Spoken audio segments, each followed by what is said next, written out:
Engineers gateway के YouTube platform पर मैं ललित राठी आपका स्वागत करता हूं।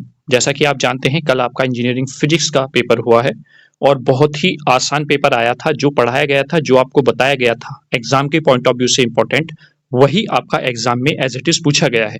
यहाँ तक कि हमारा जो वन शूट वीडियो प्रोवाइड कराया गया था आपको न्यूमेरिकल का, 3 न्यूमेरिकल सेक्शन बी में as it is with value वही आपको मिल गए। ठीक है, तो ऐसे ही इलेक्ट्रॉनिक्स का जो पेपर है बच्चों का कल, उनके लिए बच्चों के मैसेज आ रहे थे। वैसे मैंने मॉडल पेपर आज डिस्कस कर लिया था, लेकिन बच्चों के मैसेज आ रहे हैं कि सर कुछ इंपॉर्टेंट क्वेश्चंस की फॉर्म में हमें यूनिट वाइज बता दीजिए, जो हमें पढ़ने ही पढ़ने हैं, तैयार ही करने हैं। तो उसी को ध्यान में रखते हुए आज मैं ये वीडियो लेकर आया हूँ। उससे पहले कुछ आपके एनर्जी आपके अंदर भरने के लिए मैं कुछ कोट्स आपके लिए लेकर आया हूँ। जैसा आप यहाँ पर देख रहे होंगे, रख हौसले बुलंद, तेरी भी उड़ान होगी, देखे दुनिया सारी, तेरी भी एक दिन ऐसी पहचान होगी। यही जज्बा आपको अपने अंदर रखना है और इसी जज्बे के साथ साथ आपको तैयारी अपनी करते रहना है। घबराना बिल्कुल भी नहीं है, क्योंकि जो आपको पढ़ाया जा रहा है वो एज इट इज आपको एग्जाम में मिलेगा ही मिलेगा। दूसरा, हमें सफलता का असली महत्व तब समझ में आता है जब हम अपनी असफलताओं से कुछ सीख लेते हैं। कुछ बच्चों के मैसेज मेरे पास आए थे कि सर हमारा टाइम मैनेजमेंट नहीं हो पाया था, हमारा पेपर छूट गया है। तो वो बच्चे अपनी उस असफलता से, क्योंकि वो एग्जाम में टाइम को मैनेज नहीं कर पाए, अब जो आने वाले पेपर हैं अगर वो उस अपनी कमी से कुछ सीखते हैं तभी उन्हें बेहतर माना जाएगा, या फिर उनके लिए वो पॉजिटिव रहेंगे जो उन्होंने गलती की है। तो ये चीज आप विशेष ध्यान रखें। अगर गलती हो गई है तो उस पर इतना परेशान ना हो, जो हो गया है उसे छोड़िए। अब जो आगे आने वाला पेपर है उस पर आपको फोकस करना है। ठीक है, तो चलिए स्टार्ट करते हैं। अपना पहला अगर मैं क्वेश्चन आपको दिखाऊं यहाँ पर इंपॉर्टेंट, तो मोस्ट इंपॉर्टेंट क्वेश्चन है आपके एग्जाम के पॉइंट ऑफ व्यू से। With the help of the net circuit diagram explain the working of full wave bridge rectifier and centre taped. अगर आप यूनिट फर्स्ट से कोई क्वेश्चन बिल्कुल 200% तैयार करना चाहते हैं तो फुल वेव ब्रिज रेक्टिफायर और सेंटर टैप दोनों टॉपिक पढ़ लीजिए। एक क्वेश्चन 7 नंबर में डेफिनेटली आपको मिलेगा ही मिलेगा। दूसरी यूनिट पर आ जाते हैं। Describe the construction and working of NPN transistor in common emitter configuration with respect to the size and doping. Also draw the input and output characteristic graph. देखिए, इस क्वेश्चन के लिए मैं आपको बता देता हूं कि जो NPN ट्रांजिस्टर है उसकी वर्किंग कंस्ट्रक्शन आपको ध्यान में रखनी है, और विद रेस्पेक्ट टू साइज और डोपिंग इस चीज का बहुत आप ध्यान रखेंगे जब भी आप एनपीएन ट्रांजिस्टर या पीएनपी ट्रांजिस्टर को आप एक्सप्लेन करते हैं। किस में आपकी डोपिंग ज्यादा है, किसका साइज ज्यादा है, बेस का, एमिटर का या कलेक्टर का, ये सारे आपके माइंड में पॉइंट्स होने चाहिए। इन्हीं पॉइंट्स को माइंड में रखते हुए आपको डिजाइन करना है अपना एनपीएन ट्रांजिस्टर। बात आती है कॉमन एमिटर, कॉमन बेस और कॉमन कलेक्टर की। तो जो common emitter, common base, common collector है, उसमें हमें केवल और केवल जो भी कॉमन है उसको हमें कॉमन रखना है, ये आपको ध्यान में रखना है। साथ ही साथ इनकी इनपुट आउटपुट कैरेक्टरिस्टिक ग्राफ आप तीनों का एक साथ बना लीजिए एक पेपर पे, A4 साइज पेपर पर। जैसे मैंने फिजिक्स के फॉर्मूले आपको प्रोवाइड कराए थे वैसे ही ये रामबाण साबित होंगे एग्जाम हॉल में जाने से पहले।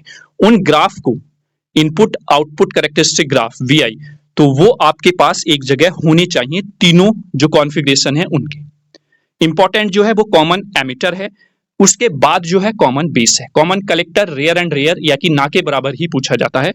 तो अगर आप करना चाहते हैं तो कॉमन एमिटर करें या फिर कॉमन बेस करें। और सबसे आसान तरीका मैंने बताया, तीनों के आपके इनपुट कैरेक्टरिस्टिक आपके सामने होने चाहिए, क्योंकि कॉन्सेप्ट सबका वही है। चाहे आप कॉमन एमिटर, कॉमन कलेक्टर या कॉमन बेस की बात कर लें, अगर आपको इनपुट आउटपुट कैरेक्टरिस्टिक क्लियर हैं तो आपको वर्किंग में कोई समस्या हो ही नहीं सकती, क्योंकि इलेक्ट्रॉन एंड होल्स के ही आदान प्रदान से करंट का फ्लो होना है, वो चाहे आपका कॉमन एमिटर हो, चाहे कॉमन बेस हो, चाहे कॉमन कलेक्टर हो। तो कॉन्सेप्ट पर ध्यान दीजिए, रटिए मत सारी चीजें, स्मार्ट स्टडी कीजिए। एक टॉपिक को पढ़कर दूसरे को उससे रिलेट करके याद करना है, यही स्मार्ट स्टडी कहलाती है। और इससे आप कम समय में बहुत ज्यादा चीजें अपनी रिकॉल कर लेते हैं, याद कर लेते हैं। ठीक है, तो इस क्वेश्चन को आप इस तरीके से तैयार करेंगे। ठीक, नेक्स्ट क्वेश्चन आते हैं। Explain the construction, working and characteristic of N channel depletion type MOSFET. बहुत बार पूछा गया है N channel depletion type MOSFET. तो आप इस क्वेश्चन को भी हल्के में ना लें, पूरा तैयार करके जाएं। कंस्ट्रक्शन, वर्किंग और इसकी कैरेक्टरिस्टिक। मेरी राय यही है कि जितनी भी कैरेक्टरिस्टिक्स हैं यूनिट 3 से, वो सब आपके A4 शीट पर होनी चाहिए, क्योंकि वही इंपॉर्टेंट है, वही एक सटीक लॉजिक आपको प्रोवाइड कराती है किसी भी टॉपिक का। अदरवाइज थ्योरी में तो वही चलना है आपका, इलेक्ट्रॉन्स P से P की तरफ जाएंगे एंड साइड से, और होल्स आपके P साइड से N की तरफ जाएंगे जब आप फॉरवर्ड बायसिंग में कनेक्ट करेंगे। सिंपल इज दैट ये है, ठीक है। शॉर्ट नोट्स मैं आपको बार बार पहले भी यही कहता हुआ आ रहा था कि आप अपनी पूरी नोटबुक को जो आपने तैयार की है पूरे 5 यूनिट की, उसको 5-6 पेपर पे आप लेकर आ गए जिस दिन, वो आपकी तैयारी बेहतर हो जाएगी, आप स्मार्ट टाइप से स्टडी अपनी कर पाएंगे, ठीक है। लेकिन अभी आप आधा घंटा निकाल के सारी कैरेक्टरिस्टिक A4 साइज पर अपने पास रखें। जब आप पेपर देने जाएंगे कल, तो मॉर्निंग में आप उनको रिवाइज करें, उनको देखें, एनालाइज करें कि किस तरीके से कौन सी कैरेक्टरिस्टिक बनी हुई है, ठीक है। Next question, most important operational amplifier से, what is an operational amplifier, draw its block diagram, write the characteristic of ideal operational amplifier. Ideal operational amplifier की कैरेक्टरिस्टिक इतनी इंपॉर्टेंट है, चाहे आप 2 नंबर के पॉइंट ऑफ व्यू से देख लीजिए या 7 मार्क्स के क्वेश्चन में भी अगर पूछा जाए तो ये क्वेश्चन जरूर कनेक्ट करके पूछ लिया जाता है, ठीक है। एंड आगे क्या है, with the help of the circuit diagram explain the working of operational amplifier as the differentiator, ठीक है। वैसे मैंने ये क्वेश्चन और आगे लिया है, differentiator as well as integrator, ये आपको तैयार करनी ही करनी है। डेफिनेटली इसमें से एक क्वेश्चन आपको मिलेगा 7 मार्क्स का, ठीक है। ऑप एम्प का सिनेरियो सिंपल ये है कि एक तो आपको न्यूमेरिकल मिलेगा सेक्शन बी में ऑपरेशनल एम्पलीफायर से, मैं अभी आपके न्यूमेरिकल वाले इंपॉर्टेंट टॉपिक्स आपको बताऊंगा, और सेक्शन सी में एक डिफरेंशिएटर और इंटीग्रेटर में से आपको जरूर देखने को मिल जाएगा, और एक ये जो क्वेश्चन मैंने आपको बताया है क्वेश्चन नंबर 4, ठीक है। तो ये क्वेश्चन आपके हो जाते हैं 4 इंपॉर्टेंट। आगे बात कर लेते हैं नेक्स्ट क्वेश्चन क्या कहते हैं। अगर हम नेक्स्ट क्वेश्चन पर चलते हैं तो नेक्स्ट क्वेश्चन हमने लिया है कि what do you mean by the amplitude modulation, explain with the help of the proper waveform, drive the expression for the total power radiated by the modulated signal and also calculate the modulation efficiency. मतलब कहने का यह है कि 7 marks का तो definitely आपसे amplitude modulation का क्वेश्चन पूछा ही पूछा जाएगा। यहां से जो प्रोबेबिलिटी रहती है वो 7 + 7 की बन जाती है। क्यों? क्योंकि ये जो डेरिवेशन है ये भी मोस्ट इंपॉर्टेंट है। एम्पलीट्यूड मॉड्यूलेशन क्या होता है, उसकी प्रॉपर वेवफॉर्म आपको आनी चाहिए, और उसमें जो टोटल पावर कैलकुलेशन हम करते हैं वो आपको पूरा डेरिवेशन आना चाहिए, क्योंकि उसी डेरिवेशन पर बेस्ड आपका न्यूमेरिकल भी पूछा जाता है। तो आप डेरिवेशन को अगर सही से कर लेंगे तो उसमें जो फॉर्मूले हैं वो आपको याद रहेंगे, और उसी से बेस्ड आप न्यूमेरिकल बहुत आसान तरीके से कर सकते हैं। न्यूमेरिकल की 2 वन शूट वीडियोस अवेलेबल हैं, गारंटी के साथ कहता हूं 4 न्यूमेरिकल आपके उसी में से फंसेंगे 28 मार्क्स में। आप खुद अंदाजा लगा सकते हैं, वो 2 वीडियोस आप कर जाइए, डेफिनेटली वैल्यू भी सेम मिल जाएंगी आपको, ठीक है। आगे आते हैं next question, what are the universal gates, why are they called so, and implement any expression or logic gate by using the NAND and NOR gate only। देखिए इस क्वेश्चन को इन्वॉल्व करने का मेरा मोटिव ये है क्योंकि अगर आपसे वो यूनिवर्सल गेट पूछता है या क्यों इनको यूज किया जाता है या क्यों यूनिवर्सल गेट बोलते हैं, तो ये 2 नंबर का क्वेश्चन है। लेकिन इस क्वेश्चन की इंपॉर्टेंस तब बढ़ जाती है क्योंकि के मैप का क्वेश्चन 200% आएगा ही आएगा, इसलिए उसमें वो क्वेश्चन डिवाइड करके दे देता है। पहले तो आपसे एक्सप्रेशन को मिनिमाइज करा लेगा bye using the key map, उसके बाद नैंड या नॉर गेट की हेल्प से उस एक्सप्रेशन को इंप्लीमेंट करने के लिए बोल देगा। तो इसलिए इसका इंप्लीमेंटेशन आपको पता होना चाहिए कि नैंड या नॉर से कैसे आप इंप्लीमेंट करते हैं। वन शूट वीडियो बना हुआ है, नैंड और नॉर की हेल्प से अदर गेट्स या अदर एक्सप्रेशन हम कैसे डिजाइन करते हैं, या के मैप के क्वेश्चंस भी मैंने कराए हुए हैं, आप जाकर देख सकते हैं, ठीक है।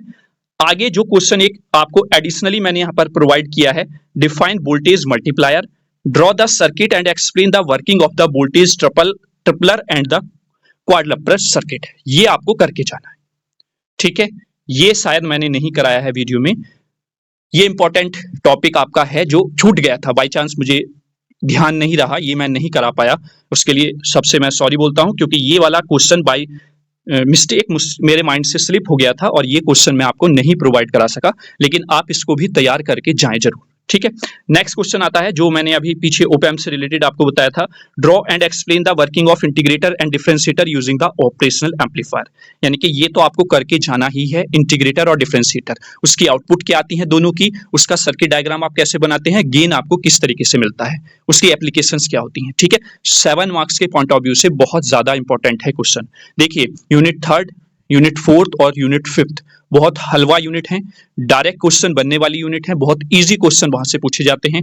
तो अगर आप कुछ भी नहीं कर पा रहे हैं तो ये 3 यूनिट बहुत अच्छे से तैयार कर लीजिए, बहुत अच्छे मार्क्स आप गेन करेंगे, ये मेरा आपसे वादा है, ठीक है, जैसा आपने फिजिक्स पर के क्वेश्चन पेपर को लेकर विश्वास किया था, ऐसा इलेक्ट्रॉनिक्स पर भी आप विश्वास करके देखिए, बहुत बेहतर आपका पेपर जाएगा। ठीक है, next, explain the working of PN junction diode and draw the VI characteristic. VI characteristic जैसे आपकी ऑपरेशनल एम्पलीफायर की इंपॉर्टेंट है, वैसे ही वीआई कैरेक्टरिस्टिक आपकी डायोड की भी इंपॉर्टेंट है, 2 मार्क्स के पॉइंट ऑफ व्यू से भी और 7 मार्क्स के पॉइंट ऑफ व्यू से भी। अगर पूरा क्वेश्चन पूछता है तो ये 7 मार्क्स में पूछा जाएगा कि पीएन जंक्शन डायोड की वर्किंग क्या होती है, उसकी वीआई कैरेक्टरिस्टिक ड्रॉ कीजिए। ठीक है, क्लियर, सारे टॉपिक्स आपको प्रोवाइड कराए गए हैं, जाकर आप प्लेलिस्ट चेक कर सकते हैं। एक स्पेशल फॉर द इलेक्ट्रॉनिक्स करके मैंने एक प्लेलिस्ट बना दी है, उन वीडियो को तो आपको घूट के पी जाना है। ठीक है, चलिए अब नेक्स्ट क्वेश्चंस पर चलते हैं। 2 क्वेश्चन और मैंने लिए हैं, यानी कि थ्योरेटिकल और डेरिवेटिव पोर्शन से मैंने केवल 11 क्वेश्चन सेलेक्ट किए हैं पूरी 5 यूनिट से आपकी। डेफिनेटली आपको इसमें से बहुत सारे क्वेश्चंस देखने को मिल जाएंगे। Next, explain the working of the following with the help of suitable diagram. जो पहली यूनिट का थर्ड पार्ट है, थर्ड चैप्टर है, उसमें बहुत सारी चीजें दी हुई हैं, लेकिन मैंने जो सेलेक्ट किया है वो एलईडी और फोटो डायोड, बस यही 2 सेलेक्ट किए हैं और आई होप इसमें से ही आपको एक क्वेश्चन मिल जाएगा। And last question is define the various element of communication system and also draw it's functional block diagram. Most important question है यूनिट नंबर 5 से, कि बेसिक एलिमेंट्स कम्युनिकेशन सिस्टम के क्या होते हैं, क्या उनकी फंक्शनिंग होती है, क्या ब्लॉक डायग्राम होता है, बहुत अच्छे से आपको एक्सप्लेन करना है, याद करके जाना है। ठीक है, तो ये तो हो गया थ्योरेटिकल और डेरिवेटिव पोर्शन की बात। अब हम कर लेते हैं न्यूमेरिकल की। न्यूमेरिकल्स आप जैसे फिजिक्स में आप धोखा खाए हैं वैसे ही यहाँ पर ना खाएं। मैं बार बार आपको फिजिक्स में भी बोल रहा था, सेक्शन बी पूरा न्यूमेरिकल का पूछ लिया जाता है, पूरा न्यूमेरिकल का पूछ लिया जाता है, वैसे ही आपका इलेक्ट्रॉनिक्स में भी न्यूमेरिकल का वेटेज उतना ही है। ठीक है, तो आप न्यूमेरिकल को बिल्कुल नहीं छोड़कर जाएंगे। पहली यूनिट से numerical on the clipper, clamper and zener diode as a shunt regulator आपको करके ही जाना है, छोड़ने नहीं है। ठीक है, यहां से आपको 2 न्यूमेरिकल मिलेंगे डेफिनेटली, क्लिपर, क्लैंपर और zener diode as a shunt regulator पर बेस्ड। ठीक है, सारे न्यूमेरिकल कराए गए हैं, 2 वन शूट वीडियोस हैं, वो आप आराम से देखें, कोई प्रॉब्लम आपको न्यूमेरिकल में आएगी ही नहीं। ऑपरेशनल एम्पलीफायर पर बेस्ड न्यूमेरिकल डेफिनेटली एक न्यूमेरिकल पूछा जाएगा। के मैप 4 वेरिएबल और 5 वेरिएबल, अगर आप 2 वेरिएबल, 3 वेरिएबल और 6 वेरिएबल को स्किप करना चाहते हैं तो आप कर सकते हैं, लेकिन 4 वेरिएबल और 5 वेरिएबल की आप प्रैक्टिस जरूर करके जाएं। 7 मार्क्स का क्वेश्चन है, पता है हमें आएंगे ही आएंगे, तो न्यूमेरिकल को आप नहीं छोड़ेंगे। ठीक है, और एम्पलीट्यूड मॉड्यूलेशन पर किस तरीके का क्वेश्चन पूछा जाता है वो मैंने यहाँ पर इंक्लूड किया है, इसका सॉल्यूशन भी हमारा वीडियो में अवेलेबल है। यानी कि इस तरीके से आपको क्वेश्चन दे देगा एम्पलीट्यूड मॉड्यूलेशन का, और ये सारी चीजें ही कैलकुलेट कराता है, और यही आप डेरिवेशन जब करते हैं एम्पलीट्यूड मॉड्यूलेशन का, तो यही सारी चीजें आपको कैलकुलेट करनी होती हैं। तो कहने का मतलब ये है, डेरिवेशन आप अपना अच्छा कर लीजिए, स्ट्रॉन्ग कर लीजिए, आपका न्यूमेरिकल और डेरिवेशन दोनों तैयार हो जाएगा। ठीक है, तो ये न्यूमेरिकल्स हैं जिनको आपको छोड़ना नहीं है। 7 मार्क्स के क्वेश्चन बताए हैं मैंने सारी, ये आप ध्यान रखना।